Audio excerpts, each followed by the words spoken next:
Fala galera, beleza? Hoje a gente tá aqui para mais um vídeo da hashtag Na Real. Na verdade é o segundo episódio. Solta a vinheta aí, Pedro.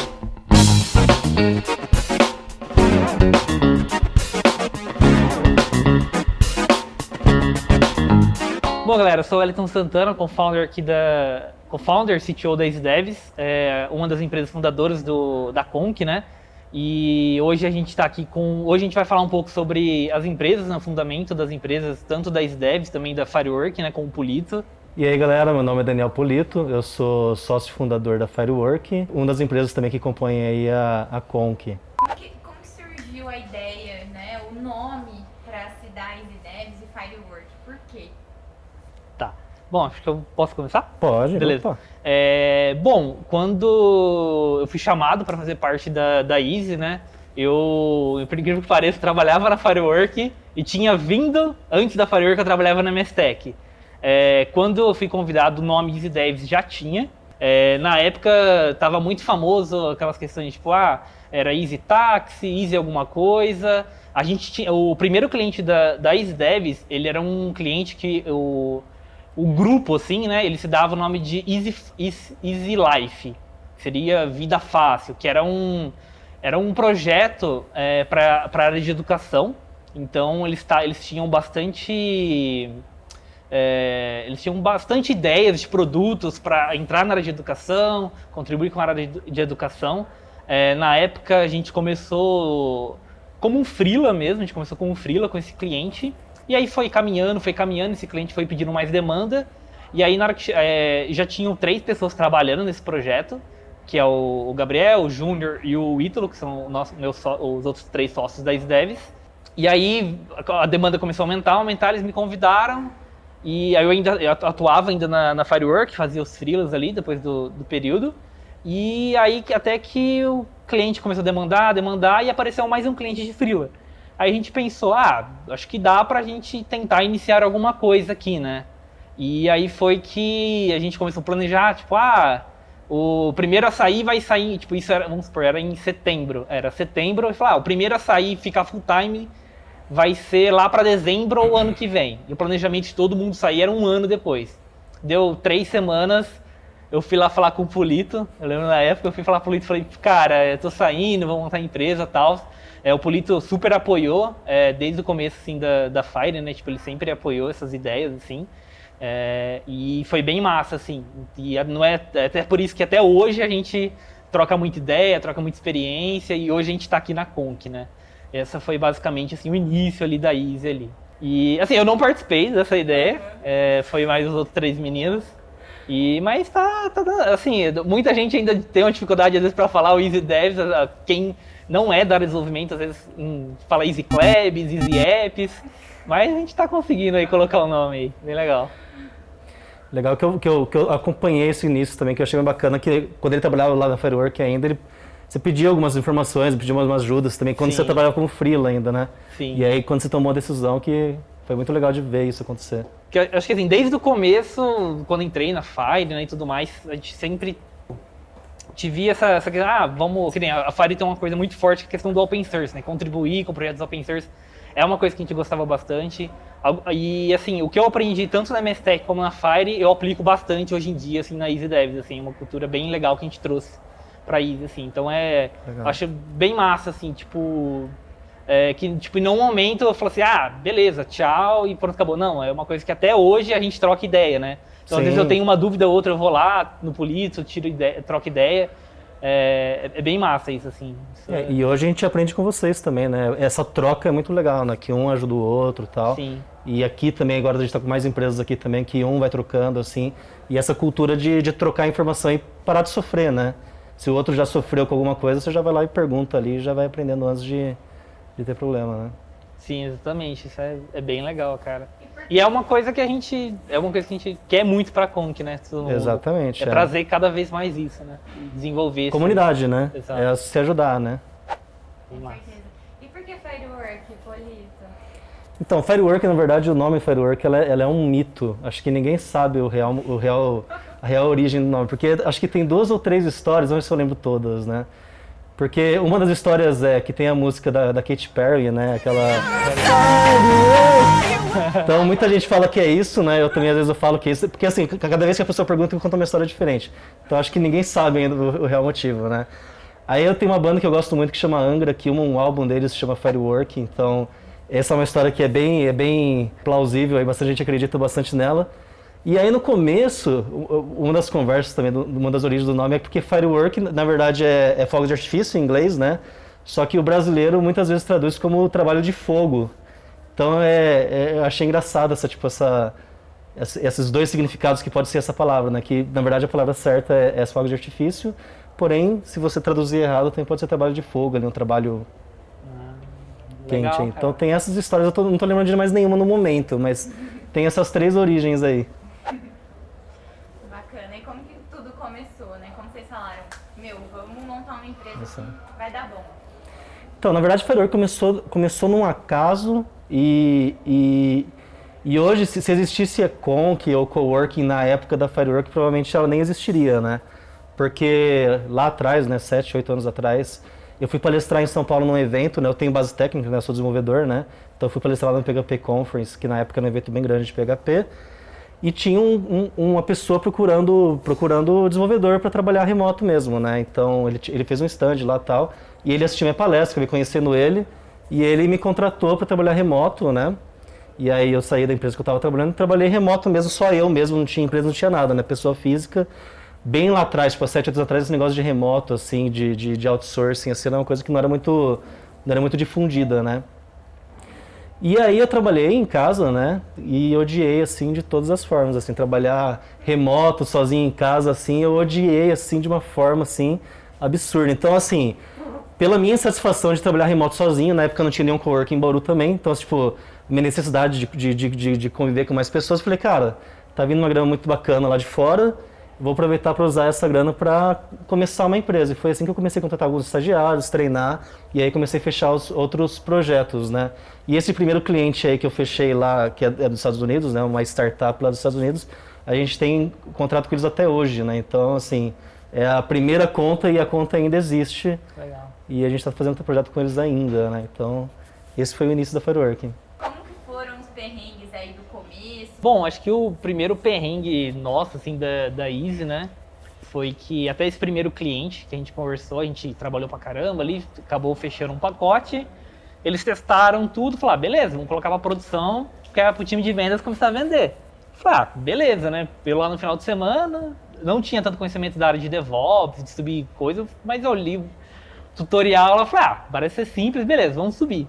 Aí eu subi, beleza, final de semana tranquilo, na segunda-feira eu recebo um e-mail, sei lá de onde que era, o cara falou que sequestrou o meu banco e que eu tinha que pagar Bitcoin pra ele. Eu falei, cara, eu não tenho Bitcoin não, sério parceiro. Que é isso, cara? Sério, velho. Nossa, aí Sequestrou? tipo, já comecei a suar, falei, meu Deus do céu, e agora, velho?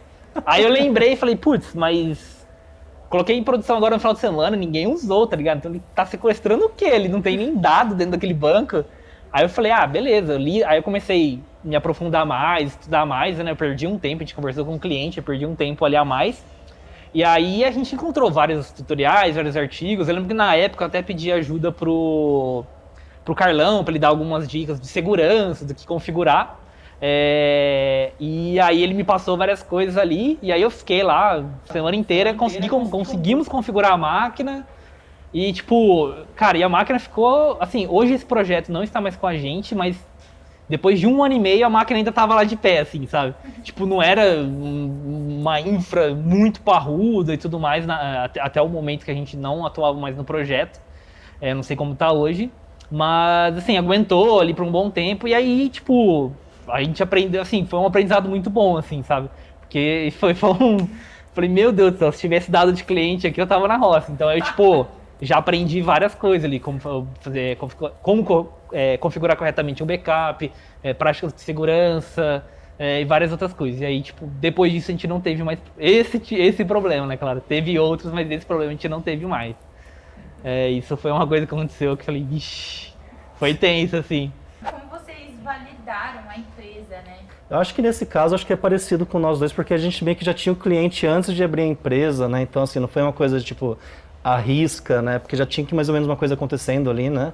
Eu já tinha um cliente que era só meu, né? Aí eu abri a empresa e transferi essa conta para a empresa, né?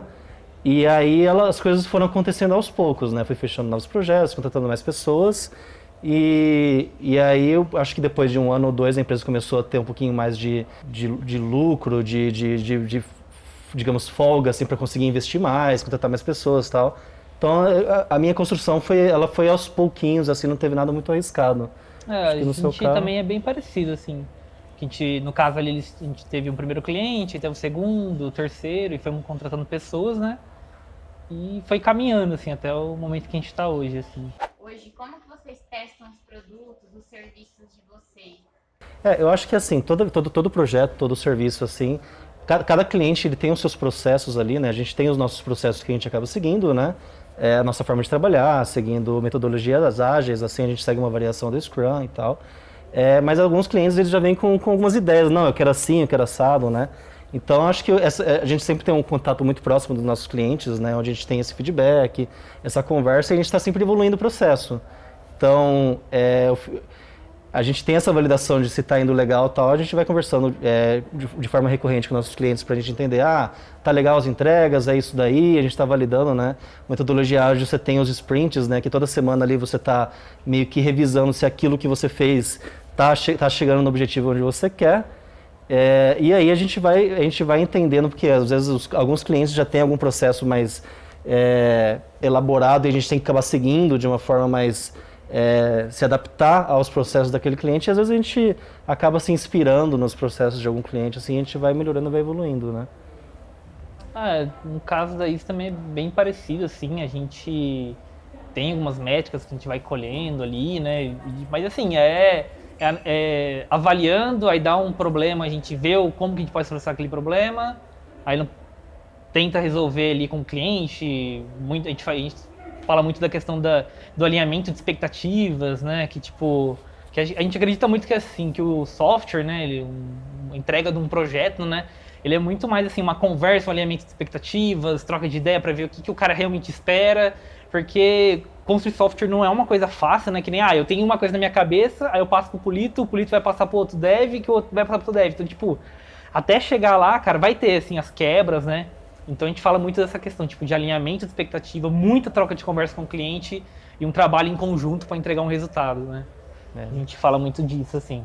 Projeto hoje é muito vivo, né? Ele está sempre evoluindo, sempre mudando. Então, o que o cliente imaginou no começo muda completamente na hora de entregar, né? Tipo, o projeto que ele imaginou lá no começo, quando você está desenvolvendo ele vai quebrando várias ideias ali, mudando. Por isso que hoje a metodologia ágil é muito mais usada, né? Porque você tem uma ideia do macro, mas você foca no micro e vai mudando o macro de acordo com o que você vai desenvolvendo, né? Sim. Ele sempre acaba... Daquela imagem que ele imaginou no começo é bem diferente do entregável por uma questão saudável do projeto de realmente validar e mudar de acordo com a necessidade. Né? Exatamente. Porque, tipo, se a gente pegar, assim, para pensar, tipo, que nem agora, sei lá, a gente fez uma reunião ali 1 mês antes do momento que a gente está vivendo da pandemia, definimos ali o escopo, beleza, vamos trabalhar em cima disso. Aí veio a pandemia, tipo, mudou muita coisa. Então, tipo, teve que realinhar, trocar ideia, ver, tipo, às vezes o cliente, vou ter que mudar isso por causa disso. Então, tipo... A prioridade muda completamente, né? Todo momento. Então, tipo, acho que achar que, assim, que o software, você vai ali, não, vou pegar ali, vou desenhar, jogar no papel, beleza, vai entregar aquilo, tipo... acho que não tem como, assim, né? Ele muda muito, ele precisa mudar, né? Porque... sei lá, tá atendendo esse público, mas você vê um potencial naquele outro público, aí você vai precisar adicionar uma feature. Então, tipo, todo momento, troca de ideia, conversa, alinhamento com todo mundo. É bem isso, assim. E aí, como que foi essa trajetória de vocês de, tipo, definir um público-alvo, por exemplo, ou não definiram? Como que vocês conseguiram mais clientes? Que assim, no começo, a gente trocava ideia, tentava vender ali projetos, né, e pegar o cliente, porque pra crescer, né, contratar outras pessoas, a gente precisava de mais grana. Chegava mês que a gente falava, putz, esse mês eu não sei não, cara, acho que vai tudo embora, assim, mas tipo... quente e energético. Exatamente, mas tipo, de repente a gente fechava um projeto ou trocava ideia com o cliente, aumentava ali algum dev, e aí tipo, tudo se acertava, assim, né? E eu acho que até hoje, assim, a gente tem ali o público, né, que a gente tenta mirar, né, que a gente tem definido, mas eu acho que assim, que a gente tá sempre olhando o mercado, tentando entender ele, porque também muda muito, né? Porque que nem antes da pandemia, na EasyDevs a gente faz muita alocação de dev no outsourcing, né?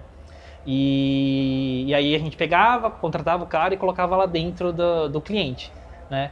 E aí sim, isso estava rodando legal e tudo mais, aí acontece assim, tipo, chegou a pandemia. E a pandemia trouxe assim, putz, abriu o mundo, né? Porque o dev daqui, tipo, geralmente as empresas olhavam mais pro presencial ali, e às vezes liberavam remoto, nem todo mundo, e hoje todo mundo libera remoto. Então o cara pode trampar de qualquer lugar. Então, tipo, aí a gente já tem que dar uma olhada diferente, né? Quem que é os nossos clientes e tudo mais. Então, acho que basicamente é isso, assim. O interessante de empresas de tecnologia é que o público-alvo é qualquer empresa que precisa de tecnologia, né? Seja uma startup que está de tecnológica ou não, né? Que tem ali o segmento dela ali, ou na parte administrativa de uma empresa. Então, assim, o público-alvo é muito abrangente, né? A Firework, a gente tem um trabalho bem parecido, né? EasyDevs e a Firework, a gente acaba sendo bem parecido em algumas partes, mas nosso foco maior é em projeto e em alocação de equipes, né? Então, a gente atende normalmente startups que precisam de uma equipe ali para acelerar o desenvolvimento, né? Seja uma equipe isolada do desenvolvimento ali mais para a parte de inovação ou realmente para ajudar e acelerar o desenvolvimento da empresa, né? Ou empresas que realmente não tem uma equipe de tecnologia, não tem um CTO ali e precisa realmente dar solução a ela como um todo mesmo. Então, a gente atende em escolas de inglês, que realmente a gente faz toda a parte de desenvolvimento do sistema da intranet, de franquia, uma empresa que tem franquia e tal. Então, tem alguns focos que a gente tem, né? A gente tem a questão de projeto como um todo ou a alocação de uma equipe para uma empresa que a gente atende, por exemplo, empresas de tecnologia que tem a equipe interna de desenvolvimento e a gente é só uma squad ali, mais uma squad para atender e para acelerar e para ajudar também na questão de inovação. Porque muitas vezes a empresa ela é de tecnologia, mas como ela atende o próprio produto dela, ela não consegue ter tanta velocidade na inovação de novas stacks, se atualizar, trazer coisas diferentes e abordagens mais inovadoras para o projeto, né? Então nós, como somos uma empresa mais de tecnologia em si, a gente respira tecnologia, a gente está sempre testando stack nova, a gente está sempre testando tudo que está vindo, assim, às vezes uma parada nem está estável, a gente já está testando, já está rodando, então a gente consegue com uma squad, numa equipe mesmo de tecnologia, ajudar a trazer a inovação para essa empresa. Finaliza, Felipe? Galera, brigadão, a gente fica por aqui hoje, se inscreve no canal, comenta, ativa o sininho, se inscreve, comenta, ativa o sininho. Isso aí, galera, até mais, tchau, tchau. Não lembro o termo, mas putz, que da hora. Cara. Da hora agora, né? Da hora agora. Okay. Na época você sofre, na mas época... Aí tem vários outros. Quer que eu fale mais alguns outros assim? Perrengue tem sobra, né? Perrengue tem sobra, cara. Cada dia é uma novidade aí.